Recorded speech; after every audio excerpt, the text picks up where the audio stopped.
जिनके जीवन में समस्याएं ज्यादा है, वह 2 मिनट मेरी बात को जरूर सुनकर जाएं। देखिए, भगवान उतनी ही तकलीफ देंगे जितना आप संभाल सकते हो। आप बताओ, अगर आपके 2 बच्चे हैं, एक बच्चा बड़ा है और एक बच्चा छोटा है, और आपके पास 2 सामान हैं, एक थैली में 10 किलो है और एक थैली में 5 किलो है, तो बड़े वाले को आप कितना दोगे उठाने के लिए? 10 किलो ही दोगे ना। और छोटे वाले को आप 5 किलो की थैली दोगे, क्योंकि आप माँ बाप हो ना।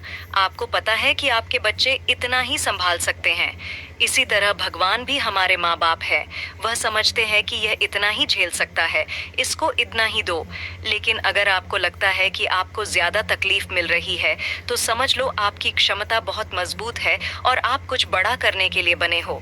कुछ ऐसी चीजें हैं जो भगवान आपके अंदर से निकलवाना चाहते हैं।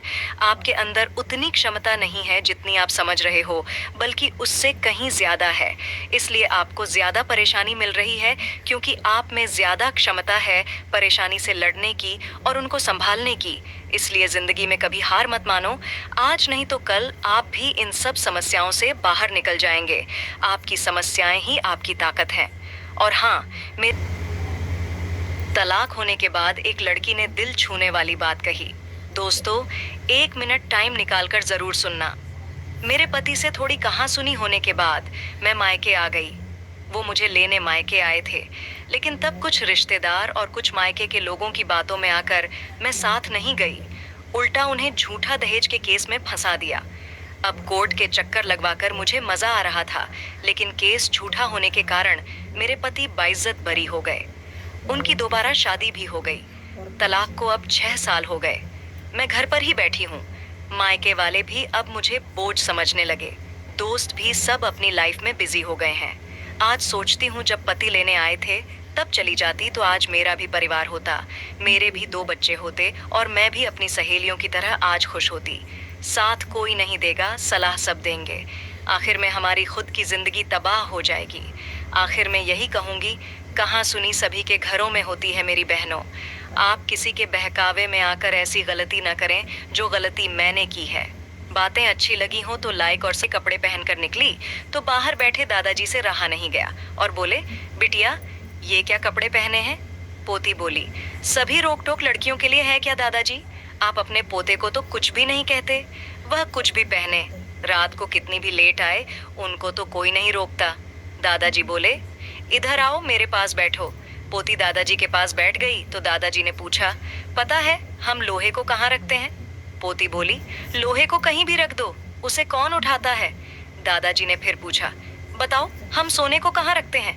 पोती बोली, तिजोरी या कहीं महफूज जगह पर। दादाजी ने पोती से कहा, लड़के लोहे की तरह होते हैं, उन्हें कहीं भी रख दो, कोई नहीं उठाएगा। मगर लड़कियां सोने की तरह होती है, उनकी फिक्र होती है, उन्हें महफूज रखना पड़ता है। पोती चुपचाप उठकर घर में चली गई। दादाजी को लगा कि वह बुरा मान गई, मगर कुछ देर बाद वह पूरे कपड़े पहनकर बाहर आई और बोली, दादाजी अब कैसी लग रही हूँ? दादाजी बोले, अब मेरी बिटिया परी के जैसी लग रही है। दोस्तों, आप इस कहानी से क्या सीखें, कमेंट में जरूर बताएं। एक मर्द के जिंदगी की कड़वी सच्चाई, हजारों रुपए महीने कमाकर भी कभी भी कोई मर्द औरत से ज्यादा महंगे कपड़े नहीं पहनता, जबकि वह खुद कमा रहा होता है। जानते हैं क्यों? क्योंकि वह यह सोचता है कि मेरी जो पत्नी है वह अच्छे कपड़े पहने, मेरे जो बच्चे हैं वो अच्छे कपड़े पहने, अगर मैं नहीं पहनूंगा तो भी चल जाएगा। उनकी ख्वाहिशें पूरी करने के लिए वह अपनी इच्छाओं को मार देता है। वह कितना भी कमा ले, लेकिन अपनी पत्नी और बच्चों से महंगे कपड़े नहीं पहनता और हमेशा अपने से आगे अपनों को रखता है, हमेशा उनके बारे में सोचता है। चाहे कोई भी मुसीबत हो, सबसे अकेला ही लड़ता है, फिर भी जब वो घर लौटता है तो उसके चेहरे पर मुस्कान ही होती है। लेकिन कुछ औरतें ऐसी होती हैं जो इतना कुछ करने के बाद भी अपने पति से यह बोल देती हैं कि तुमने मेरे लिए किया ही क्या है।